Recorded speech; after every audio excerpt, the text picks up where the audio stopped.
The Moon.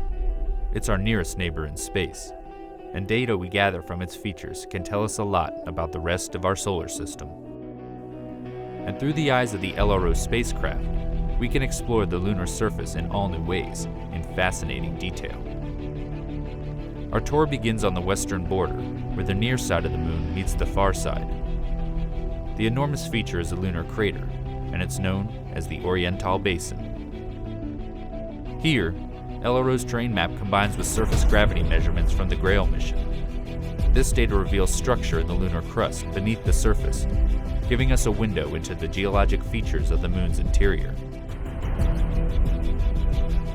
Our next location receives little direct sunlight and has some of the coldest recorded temperatures in the solar system, the South Pole. The highlighted spots signify potential water ice based on temperature readings from LRO's Diviner instrument and reflectance from its laser altimeter Lola. Lola also allows us to peer into the darkness of Shackleton Crater by bringing us this digital elevation model.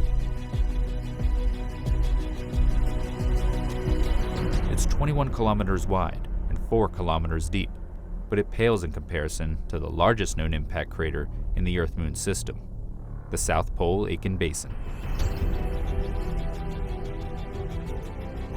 Sitting on the far side, it's 2,500 kilometers across and 13 kilometers deep. We don't yet know exactly how old the basin is, but it was first seen in the 1960s by spacecraft flying around the far side. As much as we use LRO data to investigate areas we can't see from Earth, we also probe familiar territory on the lunar near side to bring back images with an all-new level of detail. This is Tycho Crater.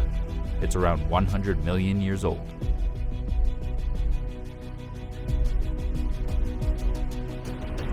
Here, the Lunar Reconnaissance Orbiter camera captures the central peak with a 100-meter wide boulder at the summit, the origins of which are still a mystery. Continuing across the Moon's near side, we will arrive in an area ripe for future exploration due to the diversity of impact and volcanic materials.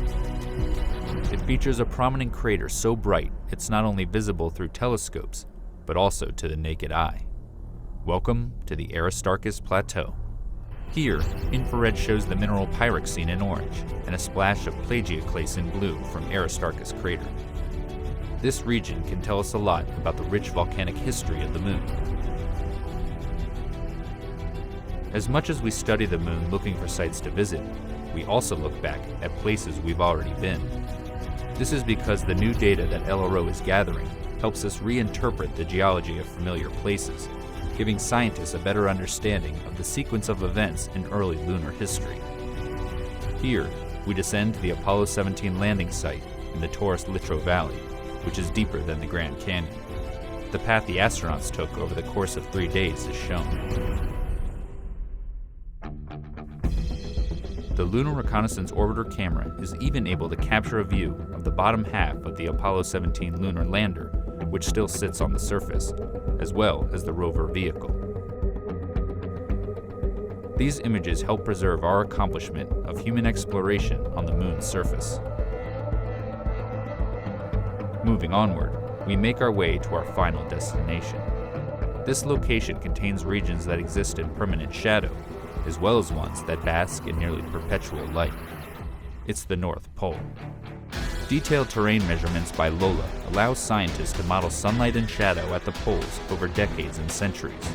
Sunlit peaks and crater rims here may be ideal locations for generating solar power for future expeditions to the Moon.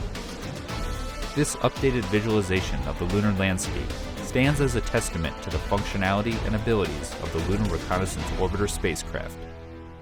And as the mission continues to gather data, it will provide us with many more opportunities to take a tour of our Moon.